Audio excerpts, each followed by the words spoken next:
स्वागत है आपका ब्रेक के बाद। पाकिस्तान के बलूचिस्तान में हालात काफ़ी बिगड़ चुके हैं।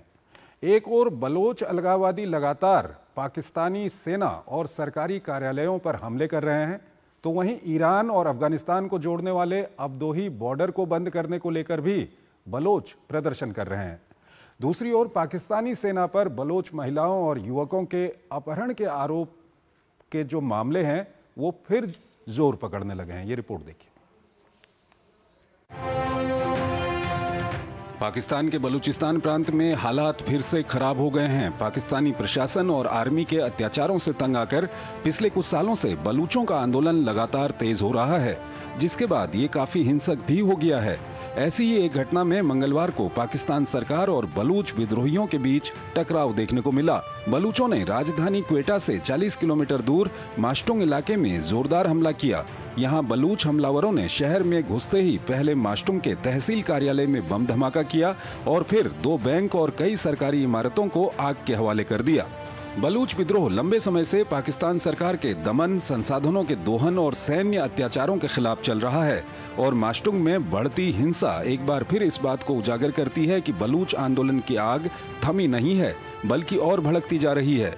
वहीं दूसरी ओर यहाँ लगातार विरोध प्रदर्शन हो रहे हैं और जनता सरकार की नीतियों से नाराज दिखाई दे रही है। बलूच मानवाधिकार संगठन बलूच यकजहती समिति के कार्यकर्ता और नेता 5 दिनों से शांतिपूर्ण तरीके से सड़कों पर विरोध प्रदर्शन कर रहे हैं, जिसमें बड़ी संख्या में आम जनता भी जुड़ रही है। ये विरोध प्रदर्शन पाकिस्तान सरकार के उस फैसले के खिलाफ हो रहे हैं जिसमें इजराइल ईरान युद्ध के समय अबदोही बॉर्डर को बंद कर दिया गया था और अब युद्ध खत्म होने के बाद भी वो बॉर्डर नहीं खोला गया। बॉर्डर बंद होने की वजह से बलूचिस्तान में खाने पीने की चीजों से लेकर पेट्रोल, डीजल और रोजमर्रा के व्यापारिक सामान की सप्लाई ठप हो गई है। दूसरी ओर बलूचों पर पाकिस्तान सेना के अत्याचार लगातार जारी हैं। यहाँ सेना पर बलूच युवाओं को गायब करने के आरोप तो पहले से ही लगते रहते थे, लेकिन अब बलोच युवतियों को गायब करने के मामले भी सामने आ रहे हैं। ताजा मामला जीशान जहीर की हत्या से जुड़ा है, जो अपने लंबे समय से गायब पिता को ढूंढने के लिए प्रदर्शन में शरीक हुआ था। कहा जा रहा है कि जीशान के पिता भी कई साल पहले पाकिस्तानी सेना के खिलाफ प्रदर्शन में शामिल हुए थे, जिन्हें अधिकारियों ने अगवा कर लिया और उनकी हत्या कर दी। जीशान के पिता का तो अता पता नहीं चला, लेकिन जीशान ने अपनी जान गंवा दी। वहीं 1 महीने में दूसरी बलोच महिला गायब बताई जा रही है। मानवाधिकार संगठन बलूच यकजहती समिति सेना पर आरोप लगा रही है कि 30 वर्षीय रूबीना बलोच का सोमवार को तुर्बत शहर से उसकी बहन के घर से अपहरण कर लिया गया। दरअसल बलूचिस्तान में जीशान, रूबीना जैसे लोगों के गायब होने का ये पहला मामला नहीं है। पिछले कुछ वर्षों से ऐसी घटनाएं सामने आ रही हैं जिसमें सेना का विरोध करने के बाद आम लोगों का या तो अपहरण हो जाता है या उनकी हत्या कर दी जाती है और बाद में उनकी लाशें बरामद होती हैं। अतुल अनेजा हमारे साथ जुड़े हुए हैं, विदेशी मामलों के जानकार हैं, उनसे हम बातचीत करेंगे। अतुल जी, ये बलूचिस्तान की हम बात करें तो कुछ महीनों पहले हमने देखा था कि काफ़ी वहाँ पर आंदोलन काफ़ी बढ़ गया था या आंदोलन बढ़ने की खबरें आती थी, और उसके बाद कुछ महीने बीच में हमने देखा कि उस तरह की खबरें नहीं आ रही थी या खबरें दबा दी गई थी। लेकिन अभी एक बार फिर वहाँ पर इस तरह के आंदोलन देखे जा रहे हैं, और चाहे वो पाकिस्तानी सेना पर हमले की बात हो या पाकिस्तान के सरकारी कार्यालयों पर हमले की बात हो, काफ़ी वहाँ पर बढ़ गया एक बार। बिल्कुल चंद्रशेखर जी, ये जो आंदोलन है काफी समय से चल रहा है, पर कई सालों से चल रहा है, लेकिन उसका एक नया फेज हम देख रहे हैं।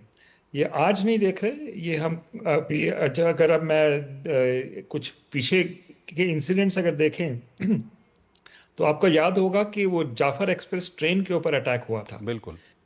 और वो उसकी रिस्पॉन्सिबिलिटी बलूचिस्तान लिबरेशन आर्मी यानी कि बीएलए ने ली थी। तो एक तरह से वो एक बेंचमार्क इवेंट था जिससे पूरी दुनिया का जो एक तरह से अटेंशन है इस विद्रोह और इनकी जो स्ट्रगल है उसके ऊपर गया था। और कुछ दिन के लिए थोड़ा सा थमा था, लेकिन अब फिर हम देख रहे हैं कि जो स्टेट के सिंबल्स हैं उसके ऊपर अटैक्स बढ़ गए हैं। और जो नया एलिमेंट आ रहा है कि जो ह्यूमन राइट्स या मानव अधिकार की बातें हो रही हैं, उसमें भी एक नया एंगल आ रहा है, जिसमें महिलाओं के ऊपर अत्याचार या किडनैपिंग्स वगैरह की खबरें और बढ़ गई हैं, जो पहले से ज्यादा हो गई है। तो वो एक नई तीव्रता वहां भी हमें नजर आ रही है। ये एक इम्पॉर्टेंट एलिमेंट है क्योंकि इसकी एक तरह से मेमोरी जाती है बांग्लादेश के ऊपर, कि वहां भी यही पैटर्न था 71 की लड़ाई के पहले मानवाधिकार और जो जिसको कहते हैं रेप ऑफ बांग्लादेश, एक तरह से एक किताब भी आई थी उसके ऊपर। तो वही पैटर्न अब यहाँ भी दिखने को हमें दिख रहा है। तो एक तरह से एक इस सारी घटनाक्रम में एक जो नया फैक्टर आया है कुछ कोई 10 सालों में, वो है कि चीन की इन्वेस्टमेंट्स यहाँ पर बढ़ गई हैं। जो चाइना पाकिस्तान इकोनॉमिक कॉरिडोर है वो बलूचिस्तान से जाता है। तो एक तीसरा एंगल जो 10 साल पहले नहीं था, वो अब यहाँ पर है, क्योंकि जो बलोच कह रहे हैं कि उनका जो रिसोर्सेज हैं, उनके जो मिनरल्स हैं, वो चीन एक तरह से एक कॉलोनियल पावर की तरह वहाँ आ रहा है। तो एक तरह से वो आर्गुमेंट भी आ रही है। तो कई नए पहलू इसमें अब जुड़ चुके हैं, और मुझे लग रहा है कि इनकी बलोच की जो स्ट्रगल फॉर इंडिपेंडेंस है उसमें काफ़ी एनर्जी और काफ़ी मोमेंटम अब हमें सामने दिख रहा है। अतुल जी, इसके अलावा जो अबदोही बॉर्डर है जिसको लेकर अभी वहाँ पर पिछले 5 दिनों से लोग सड़कों पर बैठे हुए हैं, कह रहे हैं कि इस बॉर्डर को आप खोलिए, इस बॉर्डर के बंद होने की वजह से हमारे यहाँ महंगाई हो गई है, जो हमारी ज़रूरत का सामान है वो वहाँ पर नहीं आ पा रहा है। ये इस आंदोलन को आप कैसे देखते हैं? देखिए, ये एक तरह से, क्योंकि हालांकि बहुत ज़्यादा रिसोर्सेज हैं बलूचिस्तान के अंदर, लेकिन गरीबी हम देखें तो बहुत ज़्यादा है। तो एक रिसोर्स, तो उसके लिए लोग रोज़मर्रा मर्रा की, जैसे पेट्रोल है, डीजल है, ये काफ़ी स्मगल होके आता है ईरान से, आता रहा है। तो अगर और भी खाने पीने का सामान जो है वो भी काफ़ी यहाँ से ईरान बॉर्डर क्रॉस करके यहाँ पर बलूचिस्तान में आता है।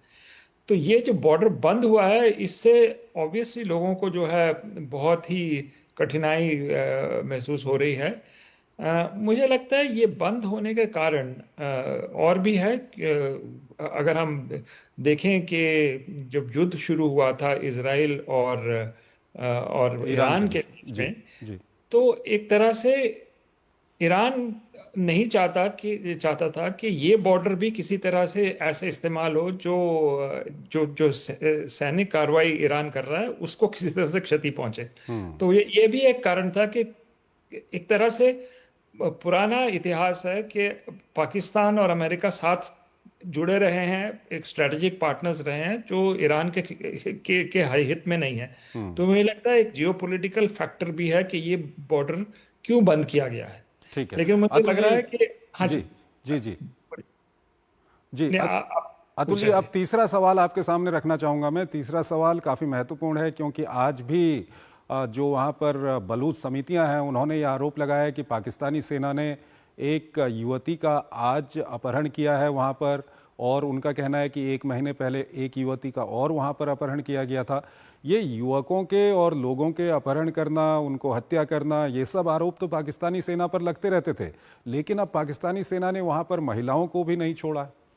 बिल्कुल, तो यही है कि जो मानव अधिकारों की बात है उसमें भी जो वायलेशंस ऑफ ह्यूमन राइट्स है वो बढ़ गई है।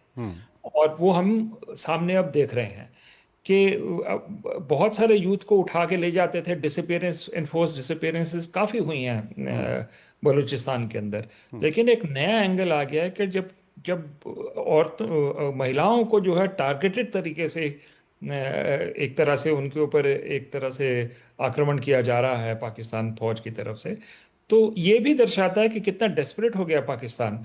और यही पैटर्न हमने देखा है बाकी जगहों पे, जैसे मैंने बात की थी बांग्लादेश पे, इसी पैटर्न पे पाकिस्तान गया था।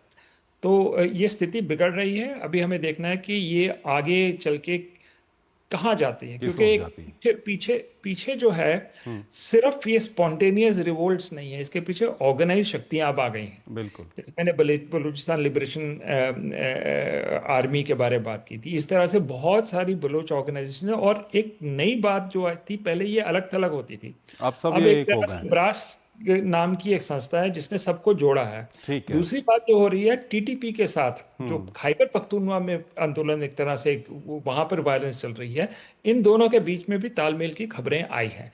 इसलिए अलग तरीके से काफी तो पाकिस्तान के लिए काफी मुश्किलें हो सकती हैं आने वाले दिनों में। बहुत बहुत शुक्रिया आपका हमारे इस कार्यक्रम से जुड़ने के लिए और अपना महत्वपूर्ण विश्लेषण